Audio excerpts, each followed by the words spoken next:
বৃহস্পতিবাৰে ঘোষণা হ'ল CTETৰ ফলাফল। 2024 চনৰ ডিচেম্বৰ মাহত কেন্দ্ৰীয় শিক্ষক যোগ্যতা পৰীক্ষা CTETত অৱতীৰ্ণ হোৱা প্ৰাৰ্থীসকলে CTETৰ অফিচিয়েল ৱেবছাইট ctet.nic.in ত গৈ নিজৰ ফলাফল চাব পাৰিব। ফলাফল চাবলৈ পৰীক্ষাৰ্থীয়ে নিজৰ ৰোল নম্বৰ দিব লাগিব। আবেদনকাৰীয়ে লগ ইন কৰি উত্তৰ বহী পৰীক্ষা কৰিবলৈ আবেদন নম্বৰ আৰু পাছৱৰ্ড দিব লাগিব।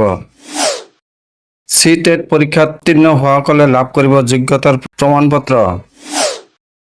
ফলাফলৰ পুনৰ মূল্যায়ন পুনৰ পৰীক্ষা কৰা নহ'ব।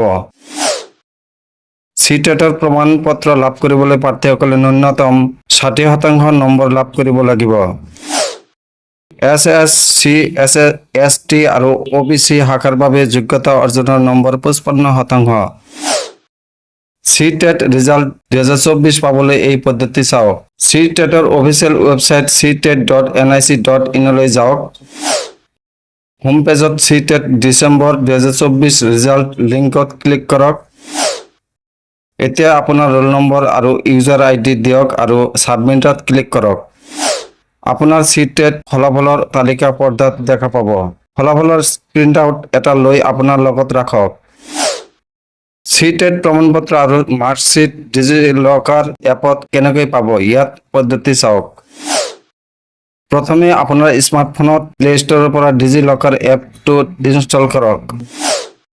হোম পেজত থকা সাইন আপ লিংকটোত ক্লিক কৰক।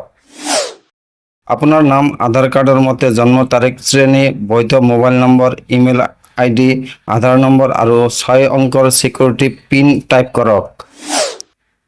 প্ৰয়োজনীয় সকলো বিৱৰণ পূৰণ কৰাৰ পিছত ব্যৱহাৰকাৰীৰ নাম নিৰ্ধাৰণ কৰক।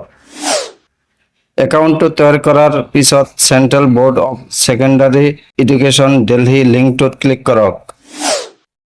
এতিয়া শিক্ষকৰ যোগ্যতা পৰীক্ষাৰ প্ৰমাণপত্ৰ বিকল্প নিৰ্বাচন কৰক। আপোনাৰ ৰোল নম্বৰ আৰু ৰেজিষ্টাৰ কৰা মোবাইল নম্বৰ দিয়ক। আপোনাৰ CTET মাৰ্কশ্বিট আৰু প্ৰমাণপত্ৰ পৰ্দাত খোল খাব। ইয়াক পৰীক্ষা কৰি ডাউনলোড কৰক আৰু এটা প্ৰিণ্টআউট লওক আৰু ভৱিষ্যতে ব্যৱহাৰৰ বাবে আপোনাৰ লগত ৰাখক। উল্লেখ্য যে যোৱা 14 ডিচেম্বৰ 2024 তাৰিখে দেশৰ বিভিন্ন পৰীক্ষা কেন্দ্ৰত CTET 2024 ডিচেম্বৰ মাহৰ নিৰ্ধাৰিত পৰীক্ষা অনুষ্ঠিত হৈছিল।